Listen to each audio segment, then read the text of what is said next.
Good evening student. Last class से हमने पिछले कक्षा में हमने नदी और लता का आधा पढ़ा था। इसके आगे का हम लोग कंटिन्यू करेंगे। ओके। एक दिवस वर्षा का जलपा नदी लगी थी इतराने, धन के मद में भला लता को यह वह तो क्यों कर पहचाने। एक दिन क्या हुआ, वर्षा का जल के कारण नदी पूरा भर गया और भरने के बाद वह अपने आप ऊपर इतराना शुरू किया, यानी इतराने लगा, घमंड करने लगा। यहाँ पर धन जो कहा गया है वह नदी के पानी को कहा गया है।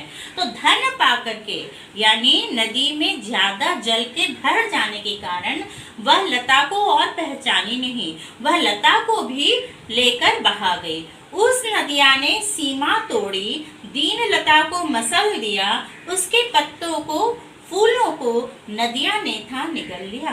उस नदी ने क्या किया, अपनी सीमा को, जहाँ तक उसकी सीमा थी वह सीमा वो तोड़कर अगल बगल के क्षेत्र में वह बहने लगी।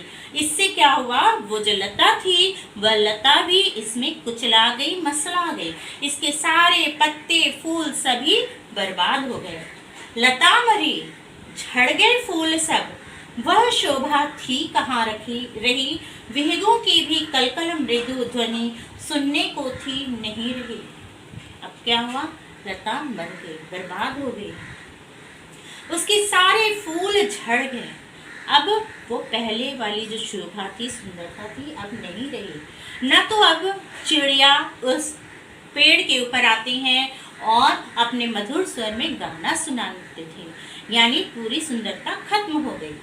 वर्षा का सब सलील बहा जब, टूटा घमंड नदिया का, जगी नम्रता फिर उसमें पर, वहां नहीं थी सखी लता। अब क्या हुआ, वर्षा का सब सलील यानी जल जब बह गया, नदी अपनी पूरी पुरानी वाली स्थिति में जब पहुंच गई तो नदी का घमंड खत्म हो गया, वह अपनी पुरानी वाली स्थिति में पहुंच गई। अब उसके मन में नम्रता का भाव, प्यार का भाव उत्पन्न हुआ, लेकिन वहां पर अब उसकी जो सहेली लता थी वो अब नहीं रही। नहीं लता थी, नहीं कुसुम थे, ना पंछी कलकल करते, नदिया बस थी वहां अकेली, हाय हाय जलपण करते। अब वहां पर न तो नदी थी, ना फूल थे, ना पक्षी थे, अब वहां पर कुछ भी नहीं था, नदी बस अकेली थी, हाय हाय करती थी, रोती थी, तड़पती थी। उसके जल कण है वो अकेले ही वहां पर रह गए थे। सजा हुआ था तट जो पहले, आज वही सुनसान हुआ, भर घमंड में उस नदिया ने लता सखी को बहा दिया। जो सुंदरता नदी का था वह नदी की सुंदरता खत्म हो गई। अब वह जगह पूरा सुनसान शांत पड़ गया। अब नदी का घमंड भी खत्म हो गया, यानी उसके पास जो पानी था का घमंड था वो भी खत्म हो गया, लेकिन वहाँ पर उसकी सहेली लता नहीं थी।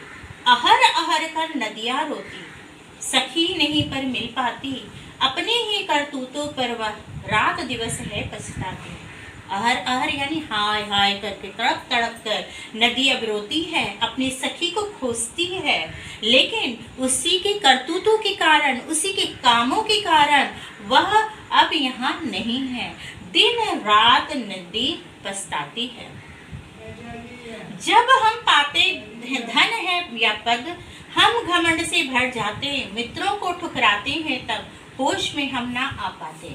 जब हमारे पास धन हो जाता है, कवि इस नदी और लता के द्वारा हमें संबोधित करता है कि जब हम मनुष्यों के पास ढेर सारा धन हो जाता है, पैसा हो जाता है, पद मिल जाता है, यानी कोई अच्छा पोस्ट ओहदा मिल जाता है, तो हमें भी घमंड हो जाता है और इस घमंड में आकर हम अपने मित्रों को, सगे संबंधियों को ठुकरा देते हैं। उस वक्त हमें किसी और चीज का होश नहीं रहता है।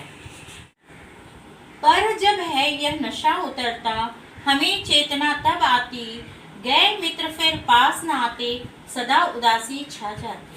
पर हमारे पास जब घमंड का नशा खत्म होता है और हमारी होश, चेतना यानी होश, जब हमारी होश फिर से आती है तो क्या होता है, उस वक्त जो मित्र हमसे बिछड़ गए हैं वो मित्र फिर से नहीं आते हैं। हमारे पास सिर्फ उदासी ही उदासी रह जाती है, दुख ही दुख रह जाता है। कभी नहीं तुम मित्र जनों को भर घमंड में दुत्कारो, सदा स्नेही उन्हें दिखाओ, कभी नहीं तुम फटकारो। हमें क्या करना चाहिए? अपने मित्रों को कभी भी घमंड में आकर, पैसे की हो, पद की हो, इसकी घमंड में आकर कभी भी उन्हें दुत्कारना नहीं चाहिए। सदा स्नेही, उनसे हमेशा स्नेह प्यार बनाए रखना चाहिए, कभी भी उन्हें डांटना फटकारना नहीं चाहिए। बूंद बूंद ज्ञान, अपना अच्छा समय आने पर हमें अपने मित्रों को भूलना नहीं चाहिए, उनके द्वारा की गई सहायता को सदा याद रखना चाहिए। वो मित्र हैं, मित्र हमें कभी न कभी कुछ न कुछ सहायता करते ही हैं, हमें हमेशा उनकी सहायता को याद रखनी चाहिए, कभी भी अपने मित्रों को भूलना नहीं चाहिए।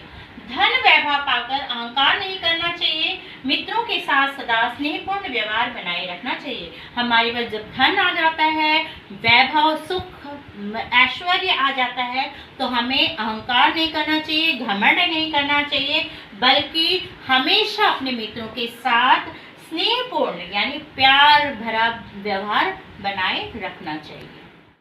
Thank you.